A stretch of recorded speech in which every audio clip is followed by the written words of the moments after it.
Okay, so we're on chapter 3, section 6. And the first couple of problems ask us to use one of the methods, or identify which method is being used to argue the particular statements.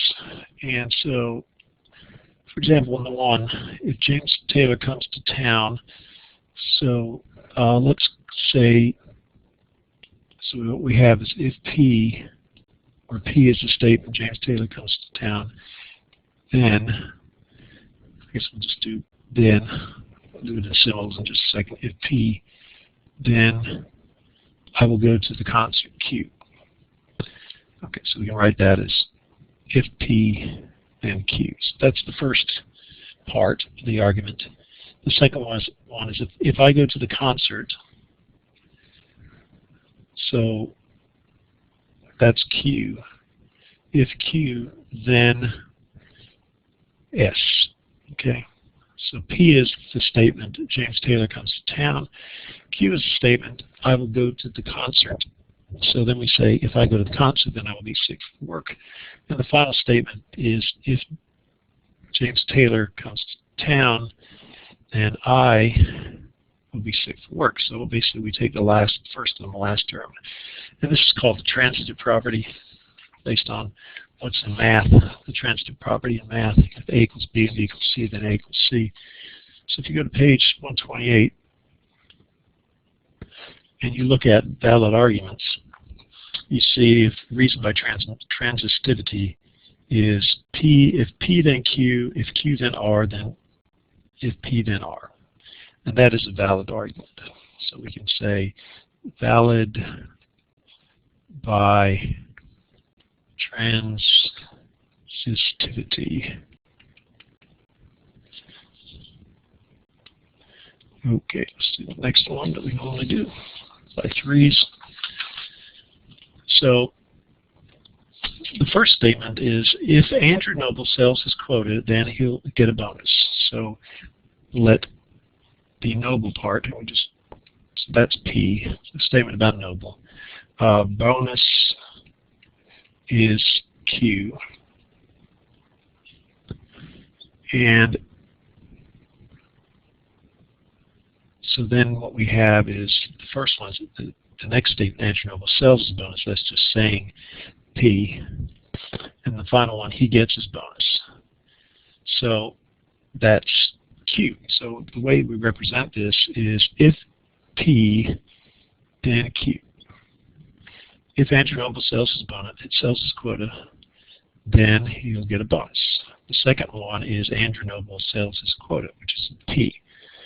And then finally, he gets his bonus. Andrew gets his bonus, which is Q.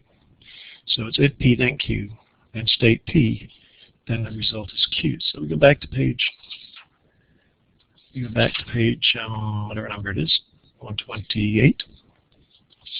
Let's see if we see that as a valid argument. And we look at it, and it's the first one, the modus ponens, whatever that means.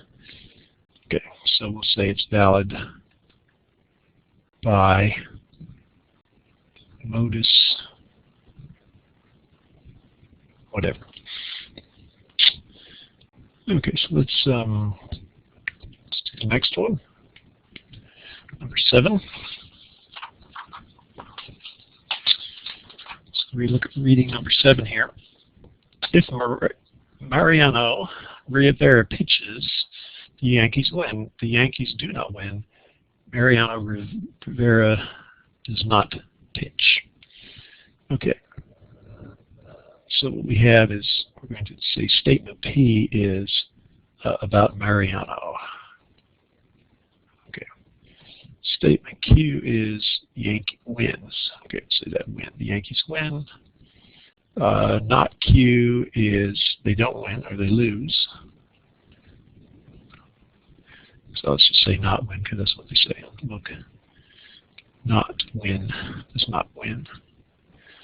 Okay. And the final one says that Mariano Rivera does not pitch, so that is negation P. Mariano, this one he pitches, He does not pitch. So now that we have all these things defined, the first statement is an if-then statement. So we do if P, then Q. If he pitches, they win. The second one is says they do not win, so that's not Q, and the result is not P.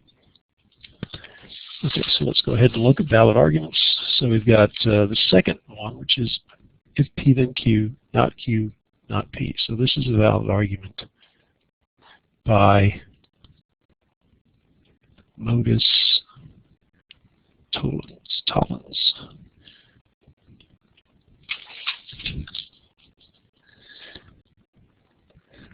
Okay, let's do another one here. 10. So, if I have seen farther than others, then it is because I stood on the shoulders of giants. So let's say P is the statement, seen farther. Not father, but father. Okay, the second one is giant, stood on giants. So this is the comment about giants. Spell giants right.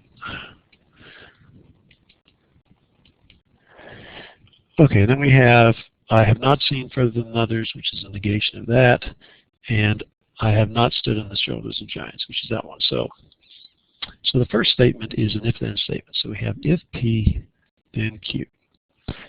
If I have seen farther than others, then it is because I've stood on the shoulders of giants.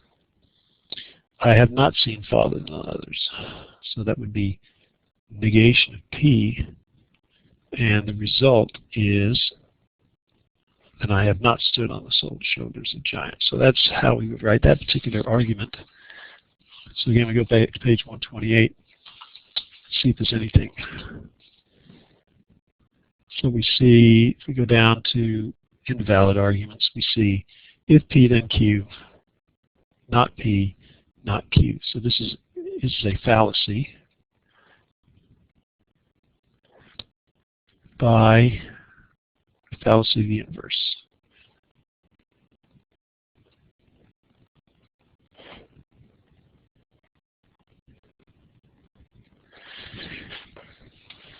Okay, so that's how those kind of things work. And let's see, we got this room for, let's do one more. Do number 12. So Mia kicks. So we'll say P is Mia kicks. And Q is Drew passes.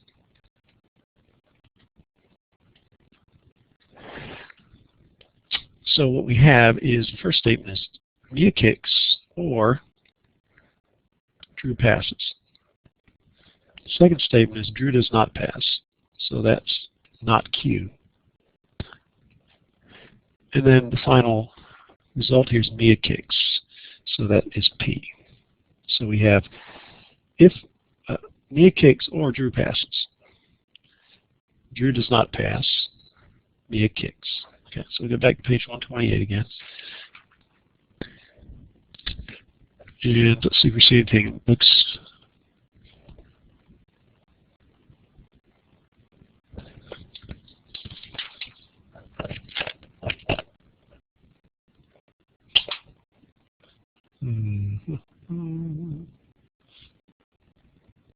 Well, at first it seems like it's not there. It's not in a valid argument. But the reality is the order of the ors does not make any difference. And also the order of the negation. So really this, if you look in the book for disjunctive syllogism, is this, and it says not P, then Q. And so it turns out it doesn't matter what order it is as far as these are concerned. So we can say it's valid by disjunctive